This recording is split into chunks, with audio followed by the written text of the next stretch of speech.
Well, good morning. It's Ira Gorlick, and today we're going to talk about net neutrality. I've been spending a lot of time on net neutrality because I think it's a great topic for the learning community. It encompasses so much. It's technical in terms of how to work the internet.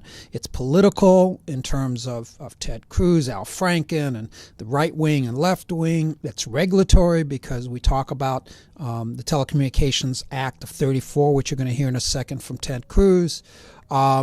It's social, it's business. I mean, it encompasses everything. So I really like net neutrality as a topic. So I want to take a listen to first Al Franken and then Ted Cruz, and then I'll come back on the other side.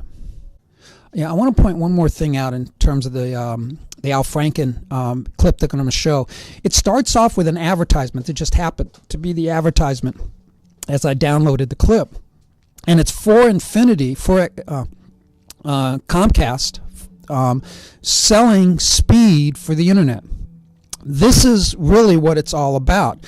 We want the businesses to be able to sell speed. We don't want the government to be able to come in and regulate speed. So that's important. Take a listen to the ad. Take a listen to Ted Cruz and Al Franken, then I'll come back on the other side. What happens to your internet when everybody's online at once? It's very frustrating. Run into bandwidth issues. Xfinity delivers the fastest and most reliable in-home Wi-Fi. I bet we can have all three of these guys on their devices and download our favorite HD show. You're going to be impressed. Ever seen something download that fast? Everyone can be on their devices all at the same time. So, flipping fast. Get the fastest in-home Wi-Fi with Xfinity Internet. You can't get that with Uverse. Or get started for $19.99 a month for a year. See for yourself. Visit Comcast.com today. I wanted to read you something from an op-ed that Senator Ted Cruz wrote about the issue. Okay. Net neutrality is Obamacare for the internet. It would put the government in charge of determining internet prices, terms of service, and what types of products and services can be delivered, leading to fewer choices, fewer opportunities, and higher prices. Government-regulated utilities invariably destroy innovation and freedom. Your reaction? He has it completely wrong. He just doesn't understand what this issue is. We've had net neutrality the entire history of the internet. So when he says this is the Obamacare, Obamacare was a government program that fixed something, that changed things. This is about reclassifying something so it stays the same. This would keep things exactly the same that they've been. And the pricing happens by the value of something.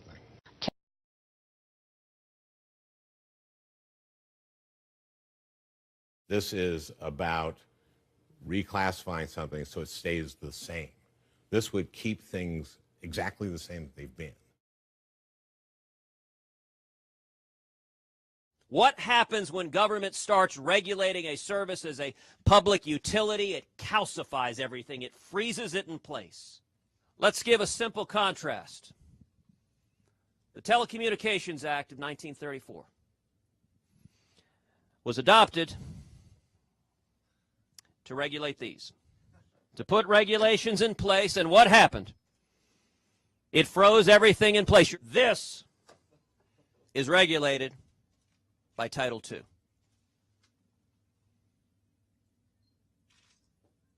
This is not. Your smartphone, the internet, the apps, all of this is outside of Title II. The innovation is happening without having to go to government regulators and say, "Mother, may I?" We want a whole lot more of this and a whole lot less of this.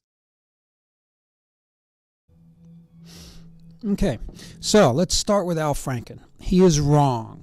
Al Franken says that this is not a change. Well, it actually is a change. Right now, the internet is not considered a telecommunications service. It's considered an information service. So the change would be to consider it a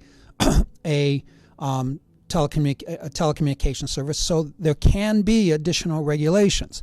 Now, he may be correct in saying that there is no intent when it becomes a telecommunications regulation to change anything, but that is the future.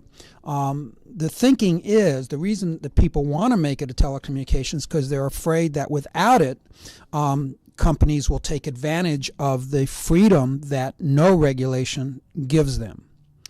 Now, Ted Cruz is bizarre on any number of situations. He mentions the Telecom Act of 1934, and he brings out a telephone and says that nothing changed. Well, I would remind him that a lot changed. We had probably one of the best telephone systems, or have one of the best telephone systems in the world, one of the best in terms of innovation.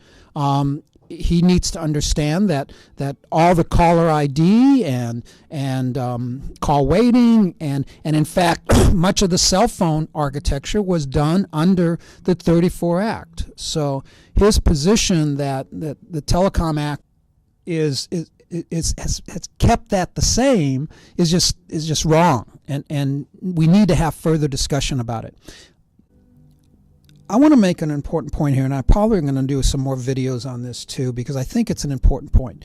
I don't think Al Franken and Ted Cruz are right, and I don't think Al Franken and Ted Cruz are wrong. I think this is just a great example of us talking against each other, or we're talking past each other. You know, the issue isn't whether the internet should be regulated at all or not. I think that if Ted Cruz is saying he wants no regulation on the internet, then he is wrong. However, I don't think Al Franken is right when he says that he wants regulation to go back to keep it the way it is. What we need is optimum regulation. We need little regulation, but we need optimum regulation. And I'm going to talk more about that. So let me end this, and then hopefully it will stimulate some discussion.